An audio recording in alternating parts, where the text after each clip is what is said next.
이항용의 월가이드 시작합니다. 이항용 위원 화면으로 만나보도록 하겠습니다. 위원님 안녕하십니까? 네, 안녕하세요. 이항용입니다. 네, 오늘의 인사이트 먼저 화면으로 열어보겠습니다. 미국 증시 전망치 상향에 부정적인 의견도 있다. 그 근거는? 이라는 주제입니다.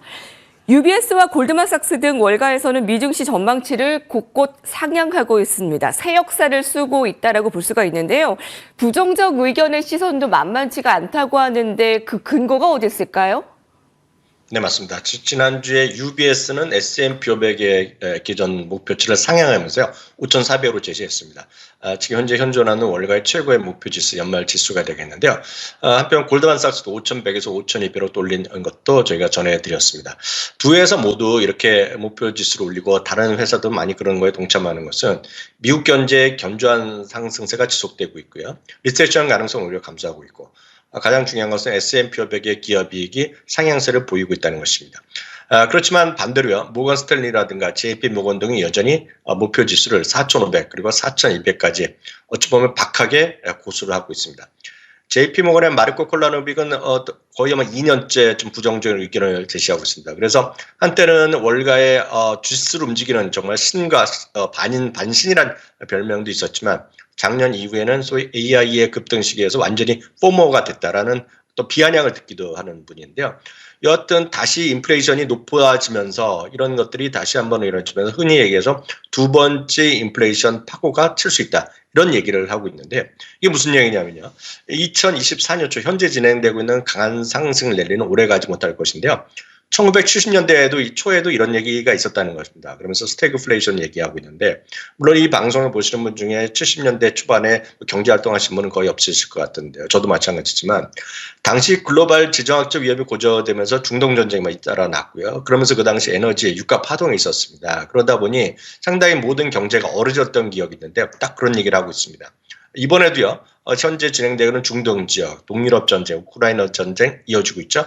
남중국해를 둘러싸면 중국과 타이완의 지정학적 위험 계속 고조되고 있고 또 일부에서는 한반도에 대한 위기 얘기도 하고 있기 때문에 이럴 위험이 고조되는 것과 그리고 한 차례 물가가 올라가고 약해졌다가 다시 올라갈 수 있는 그런 분위기가 JP 모건에 따르면 1970년대 초반과 지금은 거의 판박이라는 얘기를 하고 있습니다. 더군다나요. JP 모건은 2024년 말에 금리 전망을 기존 전망을 지난주 말에 상향시켰습니다. 2년물의 금리가 기존에 3.25% 목표로 하고 있는데요. 3.8%로 올려놨고요. 10년물 금리의 기존 가격을 3.65%로 전망했는데 3.80%로 올려놨습니다. 이것은 많은 분들이 예상하는 3번 내지 4번, 연초만 하더라도 6번, 7번까지 예상했고 많은 분들이 금리가 3번, 4번 여전히 많이 내리면서 경제가 진짜 좋아지기를 기대하고 있는데 지금 그렇지 않을 수 있다라는 강력한 주장을 하고 있다는 것입니다. 그럼 대응방은 어떻게 되겠느냐? 저는 이렇게 말씀드리고 싶습니다. 우려의 목소리는 분명히 유의해야 되는 것이 분명히 맞는데요. 그렇지만 이런 얘기가 나올 때마다 미리 현금 확보 등을 하면서 너무 걱정의 어떤 폭을 확대시킬 필요는 없다고 보고 있습니다. 다만요. 제가 지금 여러분들께 조언 드릴 수 있다는 것은 성장주 일변도의 투자 그리고 레버리지를 일으킨 투자 등은 곤란할 수 있다는 것입니다. 그래서 성장주 외에 안정적인 주식으로 좀 골고루 분산 투자해야지 주식시장의 변동성이 커질 수 있을 때 여러분들이 대응할 수 있다라고 제가 분명히 말씀드릴 수 있겠고요. 여러분들이 워낙 엔비디아나 테슬라나 이런 성장주 위주로 하시는 분들은 가치주나 이런 거를 종목을 선택하기가 쉽지 않습니다. 그렇기 때문에 가장 쉬운 것은 여러분 추가적으로 하실 때마다 가치주라든가 어떤 퀄리티 관련된 ETF를 좀 조금씩 늘려나가면서 포트폴리오를 분산하는 전략이 필요한데요. 가장 대표적인 것이 스파이에 V를 붙인 스파이 V가 있겠고요. 48달러 정도 합니다. 퀄리티 지표를 강조하는 퀄리티 ETF 역시 150, 160달러 수준이겠고요. 역시 지난주에 한번 말씀드렸던 기억이 있는데 모닝스타에서 하는 가장 유명한 해자, 경제적 해자가 높고 깊은 이런 ETF 종목들을 모아놓은 것이 MOAT, 영어로 바로 해자를 못이라고 하는데요. 바로 그런 못 ETF 같은 것들을 좀 여러분들이 좀 갖고 가시면 여러분들이 성장주 위주를 갖고 있는 분들은 알게 모르게 좀 풍성해지면서 시장의 변동성에 좀 대비할 수 있을 것 같아서 오늘 3개의 ETF까지 소개해드렸습니다. 예, 미국 증시의 전망치 상향에도 부정적인 시선은 있기 때문에 부정적인 시선에 먼저 부러지는 것을 성장주가 될 수 있기에 잘 나갈 때는 먼저 잘 나가겠지만요. 자, 그래서 필요한 전략 살펴주셨고요. 그리고 ETF까지 좀 소개를 해주셨습니다. 자, 오늘의 헤드라인 3가지를 준비했습니다. 첫 번째 헤드라인입니다. 야후파이낸스인데요. 도미노 피자 실적도 맛있다.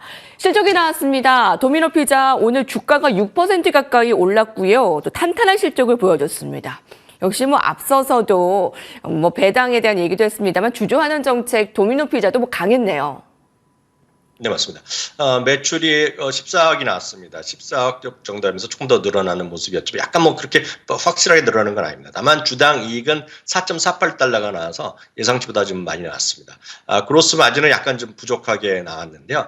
인건비라든가 보험 비용이 증가했고요. 그리고 리워드, 우리식으로 보면 마일리지죠. 이런 것들을 많이 주면서 마진이 약간 축소했습니다. 그럼에도 불구하고 매출이 크게 늘어날 수 있다는 거, 그리고 동일 매장 매출 증가율이 2.8%가 나왔다는 거, 예상치보다 높게 나왔다는 것인데요. 이렇게 그 도미노 피자가 매출이 늘어나면서 지금 연일 사상치 호가 행진을 계속하는 것. 작년 봄, 여름 계속해서 계속 사상치 호가 왔던 것이 주식인데요. 그래서 제가 늘 말씀드리지만 성장주 같은 어떤 엔비디아만 있는 주식이 아니라는 겁니다. 세상에는 그렇지 않은 주식들도 잘 올라가는 것이 많은데요. 우리나라는 별로 해당이 없지만은요. 우리나라 이제 배달의 민족 이런 수많은 몇 개 이제 대표적인 소위 배달 앱들이 있지 않습니까? 미국에서도 워낙 많이 있지만 대표적인 거가 바로 우버이츠가 되는데요. 우버이츠가 지난 7월 2일로 기억하는데요. 우버이츠가 도미노 피자랑 이제 소위 그 파트너십을 효과를 보이면서 그 이후에 어떤 도미노 피자가 주가가 급등하기 시작한 것들 한데 큰 역할을 했습니다. 특히 그러면서 도미노 피자의 기반이 그 어느 때보다 튼튼해졌다는 것인데 이게 어떤 거냐면 우리나라에서 이제 대부분 택시 타면 카카오 이런 거 많이 쓰는데요. 미국에서 이제 우버나 이런 거, 리프트, 특히 우버가 이제 압도적이고 우버가 이제 구독 서비스를 하고 있거든요. 그러니까 한 달에 9불 90점, 10달러 정도 내면 훨씬 더 안전하고 속도 편파한 좋은 그런 소위 드라이버도 우선 좀 배정받을 수 있겠고요. 특히 우버이츠 배달을 통해서도 배달료를 안 받거든요. 그러면서 이게 상당히 강력한 플랫폼을 대고 있는 게 우버인데 거기에 이제 피자 쪽에 들어갔다는 것인데요. 그러면서 시장에서의 이제 관심이 커졌다라고 보셔야 되겠고요. 앞서 말씀하셨던 건 배당금인데요. 배당금은 무려 25%나 인상했습니다. 월급 25% 인상받기도 쉽지 않은데요. 배당금은 25%인 자사주 매입을 10억 달러 발표했습니다. 신규 자사주 규모 10억 달러는요. 전체 유통 주식의 6.6%를 사라지게 하는 겁니다. 배당금도 25% 올려주고 6.6%면 전체 주식수의 6.6% 이상 올리면 상대적으로 그만큼 같이 올라가는 거거든요. 그래서 이런 것들이 정말 미국 주식의 튼튼한 기초가 되는 그런 원동력이다라고 말씀드릴 수 있겠습니다. 네. 자, 도미노 피자도 배당금은 이제 인상을 하면서 주주환원 정책을 좀 강화하는 모습을 나타냈고요. 자, 최근에 배당 수익률이 평균 3%대 가량까지 올라간 기업도 있습니다. 성장주뿐 아니라 이런 배당금 확대가 되는 기업들이나 좀 가치가 올라가는 종목들도 좀 분산해서 같이 연구하시면 좋을 것 같습니다. 자, 다음 헤드라인 살펴보겠습니다. CNBC입니다. 버크셔 해서웨이와 월가의 콜라보입니다. 여러분 어제 이 시간에 버크셔 해서웨이의 실적을 말씀을 드리면서 워렌 버핏이 이제 좀 살 곳이 마땅치 않다라는 얘기를 했다고 전해드렸습니다. 그러면 실제로 워렌 버핏이 보유한 그런 종목들 가운데 월가의 애널리스트들이 가치 좀 좋다라고 평가하는 그런 종목들은 어떤 게 있을까요? 어저께냐면 워렌 버핏이 얘기한 거는 이제 워낙 규모가 커지고 그러다 보니 자그마한 걸 할 수도 없는 형편도 아니고 그리고 이제 현재 자신들이 생각하는 밸류가 이제 좀 만족스러운 것이 쉽지 않다는 얘기입니다. 그렇기 때문에 늘 말씀드리지만 워렌 버핏이 신규로 어떤 주식 샀다 팔았다 이런 거는 큰 의미가 없겠고요. 기본적으로 버크셔의 기존에 갖고 있던 주식을 눈여겨보거나 버크셔의 주식 자체를 사는 것이 가장 합리적인 선택이라고 보고 있는데요. 오늘은 최소 10명 이상의 애널리스트가 평가를 하고 있는 상태에서 50% 이상의 애널리스트들이 매수 의견을 갖고 있는 주식 한 10개를 소개해드리겠는데요. 대표적인 것은 아마존이 되겠습니다. 85%가 매수 의견을 갖고 있는 주식이 되겠고요. 앞선 코너에도 왔지만 쉐브론도 마찬가지입니다. 62%가 애널리스트가 매수 의견, 상승 매력은 14%겠고요. 대표적인 이동통신회사죠. T모바일도 역시 그런 속에 분류가 됩니다. 오늘도 사상 최고가를 간 주식인데 비자죠. 애널리스트 중 65%가 매수 의견을 갖고 있는 좋은 주식이며 틀림없겠습니다. 네, 오늘의 마지막 헤드라인도 화면으로 만나보겠습니다. 마켓워치입니다. AI 종목보다 ETF라는 주제를 선정했는데요. 위원님, 지금 투자자들의 고민이 굉장합니다. 자, 여기서 엔비디아를 좀 더 사기에는 굉장히 고민이 된다는 거죠. 자, 그러면 종목 선택이 어렵다면 좀 ETF 어떤 것들이 좋을까요? 네, 맞습니다. 엔비디아 제가 어제 지난 금요일 날 그리고 오늘까지 해서 이틀 연속으로요.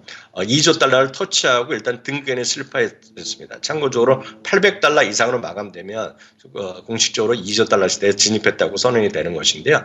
여하튼 엔비디아 좋은 건 다 알지만 혹시라도 성격적으로 아니면 너무 종목에 대한 개별주보다는 ETF를 하고 싶은 분들을 위해서 관련된 엔비디아가 많이 포함되어 있는 그런 ETF를 표로 정리해서 봤습니다. 한 8개 정도를 갖고 이해하시면 좋겠는데요. 이 표의 순서는 AUM, 보유 자산이 가장 높은 겁니다. 운용 자산이요. 그러니까 가장 대표적인 것은 저희도 많이 소개해드렸던 보츠가 되겠고요. 종목 수는 42개로 정정되어 있고요. 보시는 방법은 엔비디아가 펀드 중에 1위를 되고 있겠고요. 엔비디아의 비중이 18.9%입니다. 바로 아래 거 보면 AIQ가 나오는데요. 이거는 엔비디아가 비중이 두 번째로 많고요. 엔비디아 비중 3.3%입니다.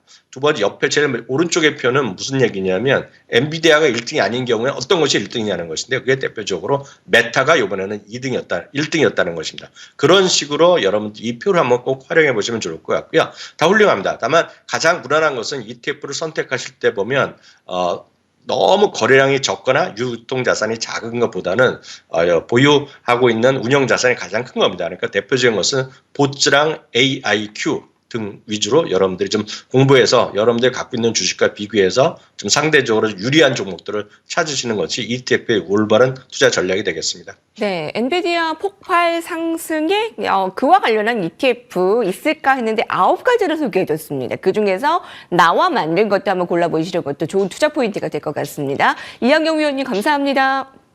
네, 감사합니다.